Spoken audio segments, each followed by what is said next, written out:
स्त्रियों की बढ़ती हुई स्वतंत्रता, लेखिका श्रीमती सरलाबाई नायक।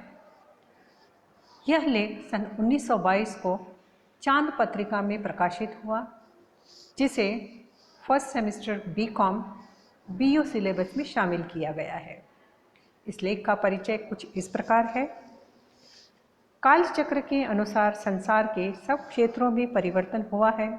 हर जगह क्रांति के चिन्ह दिखलाई दे रहे हैं। ऐसी संसार व्यापी क्रांति से स्त्रियों को अलग रखना कदापि संभव नहीं है। स्त्रियां इससे बची भी नहीं हैं। आज तक स्त्रियों ने किस स्थिति में अपना जीवन व्यतीत किया और उनकी उन्नति के मार्ग में कैसी कैसी रुकावटें आई, इस विषय पर हम विचार करेंगे। यह हुआ लेख का परिचय। अब हम सारांश की ओर बढ़ते हैं। समय के अनुसार संसार के सभी क्षेत्रों में परिवर्तन हुआ। हर क्षेत्र में क्रांति हुई और महिलाओं की स्थिति में भी क्रांतिकारी परिवर्तन हुए हैं।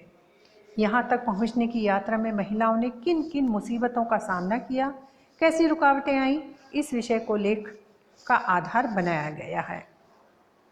वर्तमान युग को कुछ लोग कलयुग की जगह क्रांति युग कहना अधिक पसंद करेंगे, क्योंकि आज सभी क्षेत्र में नए नए आविष्कार हो रहे हैं और बहुत तेज़ी से परिवर्तन भी हो रहे हैं, चाहे वह धार्मिक, राजनीतिक, सामाजिक आचार विचार हो।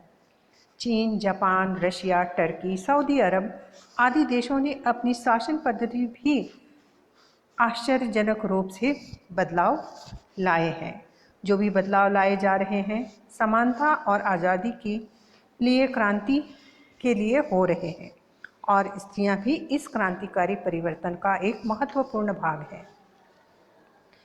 लेखिका के अनुसार इस क्रांतिकारी युग में महिलाओं की स्थिति में क्रांतिकारी परिवर्तन के परिणाम दिख रहे हैं। आज तक हम यह देखते थे कि सत्ता और स्वतंत्रता पर कुछ लोगों ने अपना अधिकार जमा रखा था, किंतु आज हम देख रहे हैं कि उस एकाधिकार को तोड़ने का भरपूर प्रयास चल रहा है। एक कहावत है, सबसे प्यारी जान है, किंतु राजनीति के क्षेत्र में सत्ता जान से भी प्यारी है, ऐसा माना जाता है। इसलिए सत्ता पर अपना कब्जा जमा कर बैठे हैं और उनसे सत्ता छीनना उतना भी आसान नहीं है। किंतु जब आज़ादी के प्रति प्रेम और गुलामी के प्रति अपमान लगने लगता है, तो कमज़ोर से कमज़ोर व्यक्ति में भी गजब की ताकत आ जाती है। आज हम स्त्रियों की अवस्था और क्रांति पर चर्चा करेंगे। यह क्रांति अंतर्राष्ट्रीय स्तर पर तूल पकड़ रही है।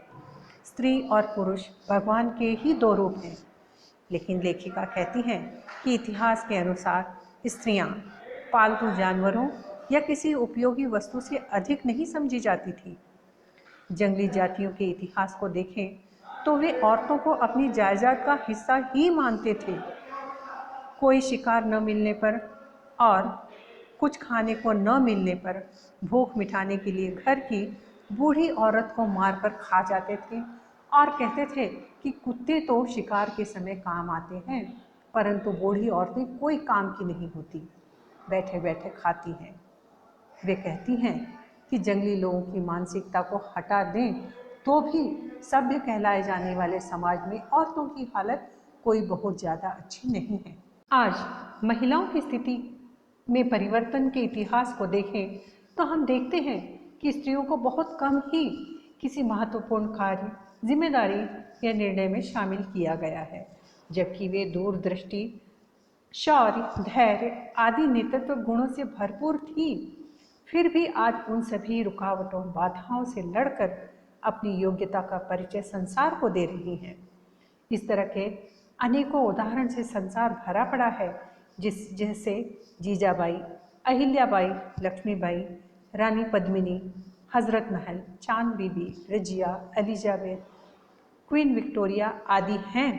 अतः महिलाओं में राजनीतिक तथा नेतृत्व के गुण जन्मजात होते हैं, किंतु भेदभावपूर्ण व्यवहार के कारण स्त्रियों की योग्यता को नष्ट किया गया है और किया ही जा रहा है।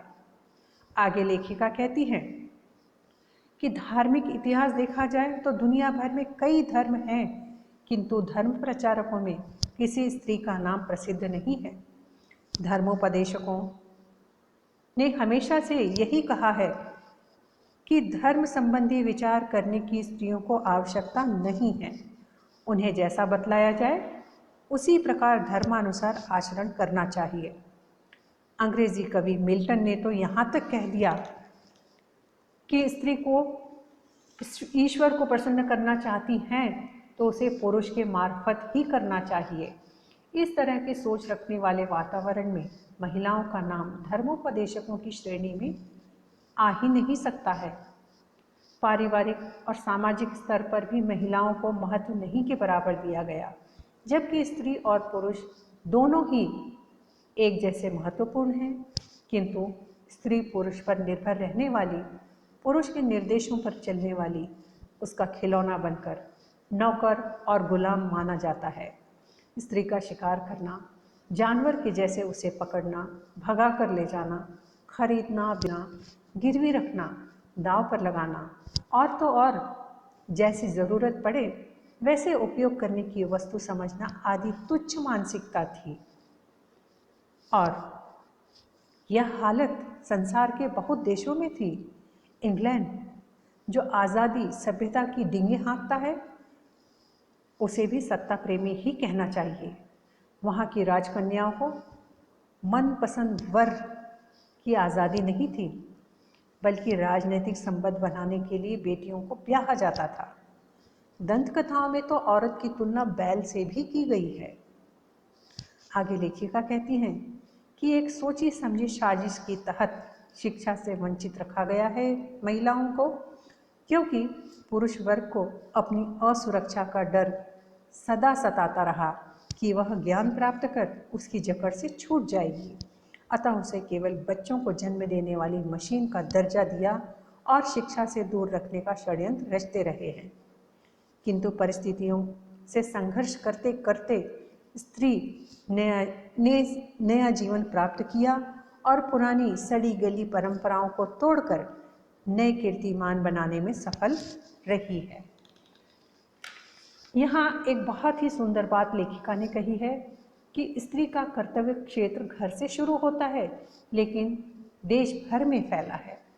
अब धीरे धीरे हर क्षेत्र में महिलाएं अपने कदम सफलतापूर्वक जमा रही हैं और पुरुषों की सोच भी उन्नत हुई है, जिसके कारण स्त्री के मुखरित रूप को स्वीकारा जा रहा है। यह बात समझना बहुत ज़रूरी है कि स्त्री को कितनी ही आज़ादी दी जाए, वह अपना नारीत्व नहीं छोड़ेगी, कर्तव्य पथ से विमुख नहीं होगी। इस प्रकार हम देखते हैं कि इस लेख का सारांश यहाँ पूर्ण होता है। और अब हम इस सारांश की विशेषता की ओर बढ़ें, उससे पहले आपसे एक रिक्वेस्ट है कि इस वीडियो को लाइक करें, अपने मित्रों को शेयर करें और चैनल को सब्सक्राइब करें, जिससे अधिक से अधिक छात्रों को इस पाठ्य सामग्री का फायदा मिले। अब हम विशेषता की ओर बढ़ते हैं।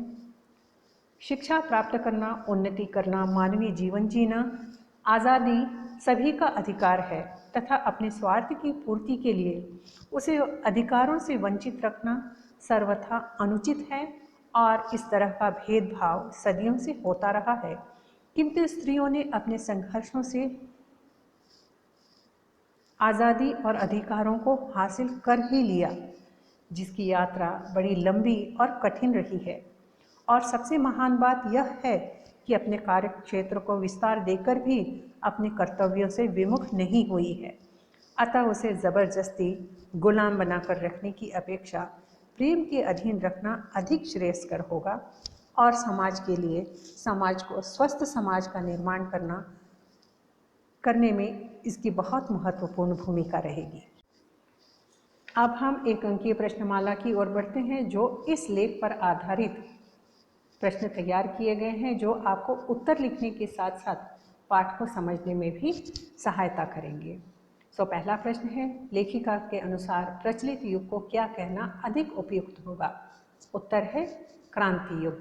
तो यहाँ पर आपको ध्यान रखना है कि इन प्रश्नों के उत्तर आप एक वाक्य में ही लिखें। अगर उत्तर पूरा नहीं होता है तो ही वाक्यांश या वाक्य लिखिए, जिससे आप अपने समय की बचत कर सकते हैं।